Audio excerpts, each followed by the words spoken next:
Somewhere in the fields of Champagne, in the summer of 451 AD, two worlds collided. On one side stood the last remnants of Roman civilization, patched together with Germanic allies who, just decades earlier, had been Rome's enemies. On the other side rode the most feared military force the Western world had ever encountered: the Huns, led by a king whose very name made emperors reach for their treasuries and pray for mercy. His name was Attila, and by the time he reached the plains of Chalons, he had already burned a trail of destruction across half of Europe. But this story doesn't begin with Attila. It begins with a problem that had been eating the Roman Empire alive for centuries. A problem the Romans never truly solved, and that problem was horses. For most of its history, Rome conquered the world with infantry. The legion, that magnificent, disciplined, flexible formation of foot soldiers, defeated every army it encountered around the Mediterranean. Macedonia, Greece, Asia Minor, Syria, Palestine, Egypt. One by one, they fell. Because all of them fought essentially the same way the Romans did. Heavy infantry, organized in dense formations, clashing head-to-head on the battlefield. The Romans were simply better at it than everyone else. But the moment Rome pushed east, beyond the Euphrates, into the territories of the Parthian kingdom, everything changed. The Parthians didn't fight like Mediterranean peoples. They fought on horseback. Their army was built around two types of cavalry: heavily armored riders on armored horses, capable of delivering a devastating charge, and lightly armed mounted archers who could gallop toward a Roman formation, unleash a storm of arrows, and wheel away before the legionaries could even reach them with their swords. The Romans had no answer for this. Crassus marched 40,000 men into Mesopotamia and was annihilated at Cari. Mark Antony invaded Parthian territory and was forced into a catastrophic retreat, losing 30,000 men. When the Sassanid Persians replaced the Parthians in 224 AD, the problem only intensified. Trajan managed a rare victory, but in 260, Emperor Valerian was actually captured by the Sassanid king Shapur I. In 363, Emperor Julian the Apostate was killed fighting the Persians. The pattern was relentless. East of the Euphrates, Roman infantry was outmatched by cavalry armies that could maneuver across vast open spaces, harass the legions, cut their supply lines, exhaust them physically and psychologically, and then destroy them at the moment of maximum weakness. And then something happened that made the Parthian problem look manageable by comparison. The riding peoples of the Eurasian steppes began moving west. The Huns appeared out of the vast grasslands beyond the Gobi Desert, from regions so remote that European geographers had simply labeled them the land of the Hyperboreans, a catch-all term for everything unknown and terrifying beyond the edge of the map. They crossed Central Asia, sweeping aside everything in their path. When they reached the steppes north of the Black Sea, they encountered the Alans, a fierce nomadic people, and defeated them. The Ostrogoths tried to resist. In 370, they were crushed. Their king, Ermanaric, was killed. The surviving Ostrogoths either submitted to Hunnic rule or fled west into the Carpathian Basin. The Visigoths were pushed south across the Danube in 376, and 2 years later, at the Battle of Adrianople, they destroyed the army of the Eastern Roman Emperor Valens, killing the emperor himself. The Huns kept moving. They crossed the Carpathians and settled in the Great Pannonian Plain, the flat grasslands of modern Hungary, perfect terrain for a horse-based civilization. Within decades, the borders of their kingdom stretched to the Rhine. A new superpower had materialized in the heart of Europe, seemingly out of nowhere, built on a military system the West could barely comprehend, let alone counter. Now, there is a persistent myth about the Huns and the steppe peoples in general that needs to be addressed. The popular image is one of disorganized hordes, countless barbarians pouring westward in chaotic waves, overwhelming civilized peoples through sheer numbers. This is wrong. Serious research has long demonstrated that the Huns' victories were not the result of numerical superiority. They were the result of genuine military excellence.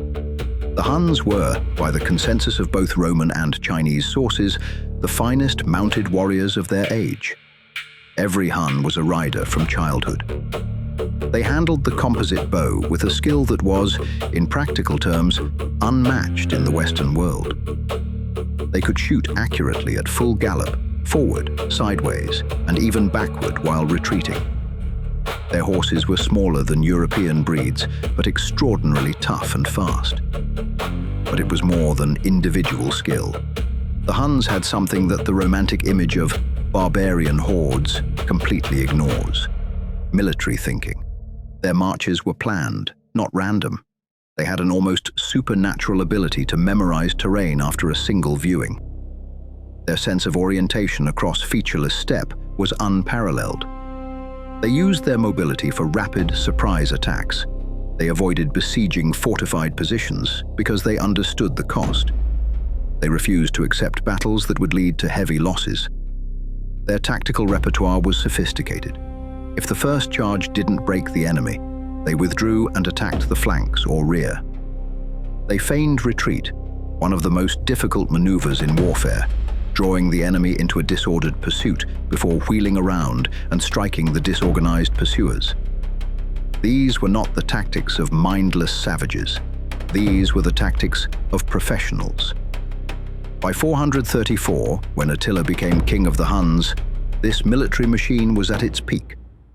In two devastating campaigns, 441 and 443, he ravaged the European provinces of the Eastern Roman Empire. In 447, his armies pushed past Thermopylae. Constantinople bought peace with enormous sums of gold, draining the imperial treasury to keep the Huns at bay. Then, in 450, Attila began preparing for something new. He sent envoys to both Constantinople and Rome, announcing his coming. But where would he strike? The Eastern Empire was already exhausted, bled dry of men and money. It posed no threat. The question was whether to march on Rome itself. Attila's advisors, superstitious by nature, reminded him that Alaric the Visigoth had died shortly after sacking the Eternal City. The omen made Attila hesitate. What decided him was an invitation. Genseric, the Vandal king who ruled North Africa, was locked in a conflict with the Visigoth king Theodoric and sent rich gifts to Attila, asking for his help in Gaul. At the same time, the eldest son of the Frankish king Clodio invited Attila to intervene in his own succession dispute. The path was clear: Gaul. Attila summoned his subjects and allies. Under his banner gathered the Gepids, the Ostrogoths, the Sciri from the Baltic, the Rugi from Pomerania, Franks from the Neckar, Thuringians from Bavaria, and Burgundians who had not yet crossed the Rhine. The army that assembled was immense. Some ancient sources claim 500,000 men, a figure that is certainly exaggerated, but the force was enormous by any standard. In 451, this host reached the Rhine and crossed it. The army split into 3 columns and swept through northern Gaul like a wildfire. Reims, Metz, Cambrai, Trier, Arras, Tongres, Tournai, Cologne, Amiens, Beauvais, Worms, Mainz, Strasbourg. City after city was looted and burned. Paris and Troyes escaped destruction only by submitting voluntarily. With his main force, Attila drove south toward Orléans. If that city fell, the road to southern Gaul and the Visigoth kingdom would lie wide open. At Orléans, the local Alan king, Saint-Gobain, had already been persuaded to side with Attila. The fate of Gaul appeared sealed. But there was one man who refused to accept that conclusion. His name was Aetius, and he was the last great Roman general. Born at Durostorum on the lower Danube, Aetius was a man who understood the Huns better than any Roman alive. He had known Attila personally. He had once considered fleeing to Attila's court to escape the intrigues of the imperial palace. He had even hired Hunnic cavalry to serve in his own armies. He knew their strengths. He knew their methods, and he knew that the remnants of the Roman military could not stop them alone. Aetius needed allies. He needed cavalry. Specifically, he needed the Visigoths. He sent an embassy to Theodoric, the Visigoth king, who ruled a powerful kingdom in southern Gaul and northern Spain. The message was blunt: the danger is yours as much as ours. Theodoric understood. He promised to come with his entire army. Under Aetius's command, gathered the most unlikely coalition imaginable. Ripuarian Franks, a portion of the Burgundians, Alans, Armoricans, Saxons, and various other Celtic and Germanic peoples. It was, in essence, a Romano-Germanic army trying to save Europe from a Hunno-Germanic army. Both sides were patchworks of different peoples, held together by the will of their commanders. Aetius moved fast. He sent reinforcements to Orléans and told the garrison to hold at all costs. He didn't trust Sangiban, and with good reason. When the defenders of Orléans were on the verge of collapse, Aetius appeared with his combined army. Attila, assessing the situation, chose not to fight on unfavorable ground. He withdrew eastward across Champagne to the open plains near Chalons, terrain that would allow his cavalry to maneuver freely.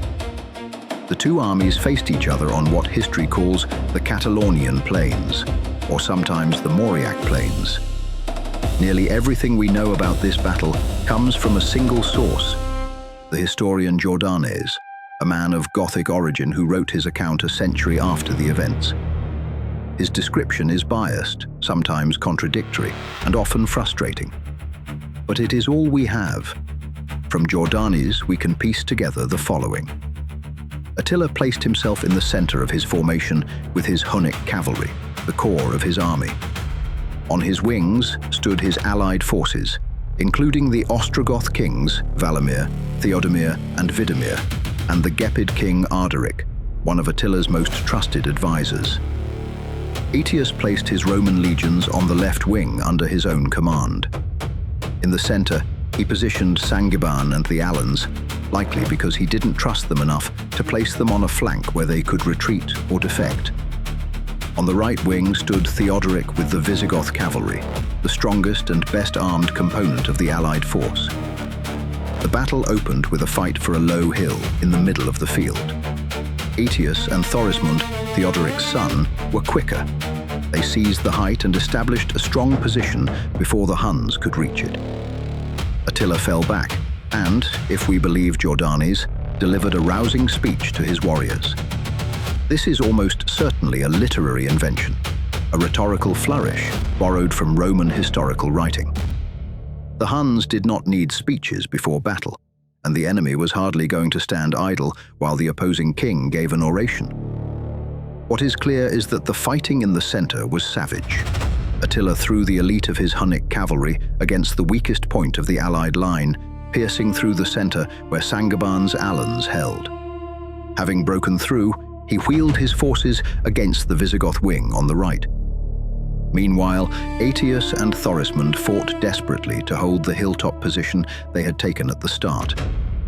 The Visigoths under Theodoric bore the full weight of Attila's redirected assault and held their ground until nightfall. Theodoric himself was killed during the fighting, struck down by the spear of an Ostrogoth warrior named Andax. According to Jordanes, the Visigoths, enraged by their king's death, launched a furious counterattack that drove the Huns back and nearly killed Attila, who retreated to the fortified wagon camp that surrounded his army. But Jordanes contradicts himself almost immediately, noting that the Visigoths, wondering about the absence of their king at the moment victory crowned their arms, stopped fighting to search for him on the battlefield. The dramatic final charge is almost certainly an embellishment. What we can say with confidence is that the battle was one of the most ferocious engagements in ancient history. Jordanes tells us that a stream running through the battlefield swelled with the blood of the fallen, and that wounded soldiers, maddened by thirst, drank water mixed with their own blood. He writes that so many extraordinary deeds of courage were performed that anyone who did not witness this spectacle had never seen anything more remarkable in their life. As night fell, the battle degenerated into a confused general melee. Visibility disappeared. Command structures broke down. Both Aetius and Thorismund became lost on the battlefield in the darkness, nearly stumbling into Hunnic positions. The fact that the two commanding generals of the Allied army didn't know where they were at nightfall tells you everything about the chaos of that day. The Huns withdrew to their wagon camp. But here is where the conventional narrative needs to be challenged. Most historians following Jordanes have called this battle a Roman and Visigoth victory. But the evidence doesn't fully support that conclusion. If the Huns had truly been defeated, their behavior afterward makes no sense. The Huns were the fastest cavalry force in the world. If they had wanted to flee, they could have disappeared from the battlefield in hours. Instead, they stayed. They spent the night in camp. The next morning, Attila prepared for battle again. His men showed no signs of demoralization. And the Allied army? If they had won, why didn't they attack the following day? Jordanes offers an explanation.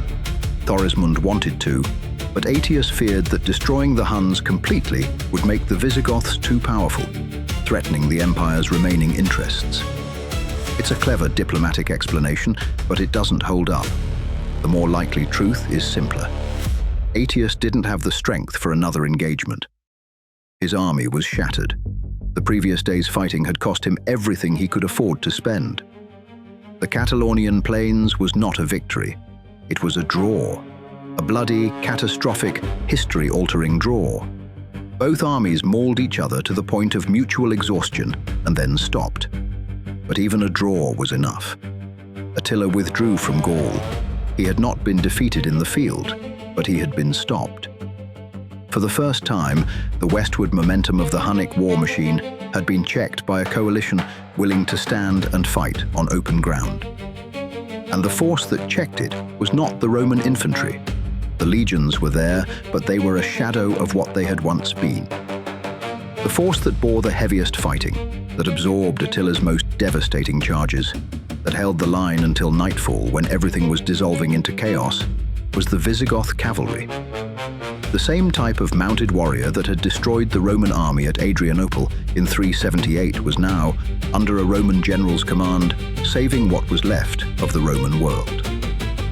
That is the deepest irony of the Catalaunian Plains. The empire that had been built by infantry was saved, in its final hours, by the cavalry of the very peoples who had helped tear it apart. The following year, Attila turned toward Italy. He crossed the Alps and devastated the northern provinces. Rome itself seemed doomed. But Pope Leo I rode out to meet the Hun king, and through a combination of diplomacy, bribery, and what some called divine intervention, Attila turned back. The precise reasons remain debated. Disease may have been ravaging his army. The threat of an Eastern Roman force attacking his rear may have influenced his decision. Whatever the cause, Attila withdrew. In 453, Attila died. The cause, according to tradition, was a nosebleed on his wedding night after heavy drinking. Within a generation, the Hunnic kingdom collapsed entirely. The subjugated peoples rose up, and the empire that had terrorized 2 continents dissolved as quickly as it had formed. But the damage was done. The Western Roman Empire survived the Catalaunian Plains by only 24 years. In 476, the last Western emperor was deposed, and the long process of European transformation began. What followed was centuries of decline, the military achievements of Greco-Roman antiquity, the sophisticated tactical thinking, the disciplined formations, the strategic planning that had taken 1,000 years to develop. All of it was forgotten in Western Europe. The Germanic peoples who inherited the Roman lands were riders, some of them well armed, but their concept of military thinking was virtually non-existent. Battles became unplanned brawls. Armies marched without scouts, camped without fortifications, and fought without formations. The Merovingian kings waged wars with forces numbering in the low thousands, a fraction of what Rome had once commanded. The Franks who came to dominate Gaul were foot soldiers. Even the Germanic peoples who had once fought on horseback gradually forgot how. As they settled into Roman territories, and many fell from the status of free warriors into serfdom, they lost the ability to maintain war horses, and the tradition of mounted combat faded. The Ostrogoths established a kingdom in Italy under Theodoric, who styled himself a subordinate of the emperor. In Gaul, the Franks controlled the north, the Visigoths the south, the Burgundians the east. Slowly, painfully, the newcomers absorbed fragments of Roman civilization, while the Romans themselves gradually became barbarized. Cities shrank, trade collapsed, the economy ruralized. The great paved roads that had connected the edges of the empire crumbled from neglect. On the military level, the regression was total. By the 8th century, Western European warfare had reverted to something closer to the tribal conflicts of the pre-Roman era than to the sophisticated campaigns of Caesar or Trajan. Infantry was the dominant arm. Fortifications were made of earth and wood, not stone. Strategic and tactical thinking had effectively disappeared. It would take centuries, the rise of feudalism, the development of heavy cavalry, the rediscovery of ancient texts, before Europe began to rebuild what it had lost. The Catalaunian Plains stands at the hinge of that transformation. The last great Roman general, commanding the last coalition that could plausibly call itself Roman, fought the most powerful military force of the age to a standstill on a field in Champagne.